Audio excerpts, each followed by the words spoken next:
ఏది చంద్రబాబు గారు కిందటి సార్ ఉన్నప్పుడే చట్టబద్ధత అవును. లేకపోతే రేపు పొద్దున్న జగన్ లాక్కెళ్తాడు అవతలకి అంటే అంత ఉమ్, సీన్ ఉందా అన్నారు. ఉమ్, అయ్యింది కాకపోతే ఫెయిల్ అయ్యాడు అనుకున్నా. బట్ అదే, ఉమ్, జరిగింది కదా. ఇప్పుడు కూడా అవును.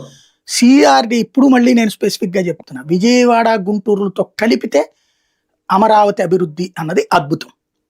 ఇవాళ ఉమ్, 30 ఏళ్ళు 40 ఏళ్ళు పడుతుంది అప్పుడు కూడా ఒక హైదరాబాద్ స్థాయికి మూవ్ అవడానికి. అలా కాకుండా 29 గ్రామాలే పెడితే దాని డెవలప్మెంట్ అన్నటువంటిది ఆశించింది ఉండదు. అది ఉమ్, గుర్తుపెట్టుకోవాల్సింది ఇక్కడ. Right sir. ఒకటి ఫైనల్ గా పార్లమెంటు బడ్జెట్ సమావేశాలు ప్రారంభం కాబోతున్నాయి. వాస్తవానికి వరుసగా ఇప్పుడు అంటే దీనికి చాలా రికార్డులు అయితే చెప్తున్నారు. అయితే ఈ బడ్జెట్ సమావేశాలు ఈసారి ఎలా ఉండే అవకాశం, ఒక హోప్స్ అయితే కనిపిస్తున్నాయి చాలా వరకు. ట్యాక్స్ ఎగ్జంప్షన్ విషయం కానీ రేపు రాబోయే ఎన్నికలను దృష్టిలో పెట్టుకుని కూడా ఈ బడ్జెట్లో కొన్ని నిర్ణయాలు తీసుకునే అవకాశం ఉంది అనేది ఎక్స్పెక్టేషన్స్ ఏమన్నా ఉన్నాయా? నేను సాధారణ ప్రజలు ఈవెన్ ఒక బడ్జెట్ అనినే కాదు ఏ అంశంలో అయినా కుటుంబానికి కూడా నేను ఒకటే సలహా చెప్తానండి. అంటే నేను అనుభవించింది.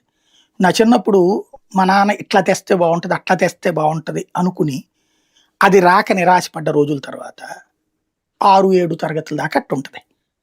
7 తర్వాత నుంచి నాన్న అక్కడికి వెళ్ళారా ఏం తేరలే అని నేను కామ్గా కూర్చుంటే అప్పుడు మా నాన్న ఒక చొక్కా తీసుకొస్తే చాలా ఉత్సాహం అనిపించేది. లేదా ఇంకోటి కొనుక్కొస్తే ఒక ఉత్సాహం అనిపించేది. నేను ఆ రోజు నుంచి నేర్చుకున్న ఏకైక పద్ధతి ఈ రోజు వరకు నేను సంతృప్తిగా ఎందుకు ఉంటానంటే నేను ఎక్కువ ఎక్స్పెక్టేషన్ ఏది పెట్టుకోను. ఇదిగో ఇది